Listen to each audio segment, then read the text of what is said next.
student. What is your name? My name is Ayush Sahu. What is your father name? My father name is Chandrasekhar Sahu. What is your mother name? My mother name is Sashmita Sahu.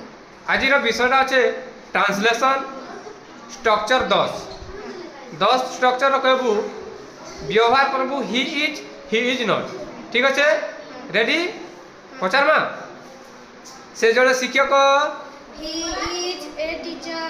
से जड़े छात्र नुहंती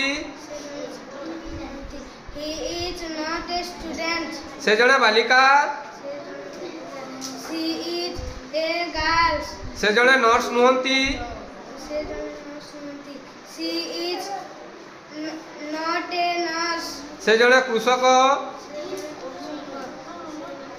He is a farmer. से जड़े doctor नुहंती He is not a doctor. Very good वर्तमान अच्छे बाबू अनुवाद कर ठीक अच्छे एटा भी सेम से जड़े डाक्तर नुहंती He is not a doctor. से जड़े नर्स नुहंती She is not a nurse. से जड़े शिक्षक He is a teacher. से झील जड़े छात्री नुहे She is not a student. Student से गोटे शिशु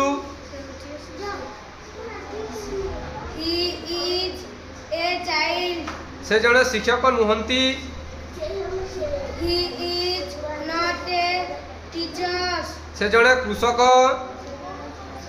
He is a farmer. से जड़े दुकानी He is a shopkeeper.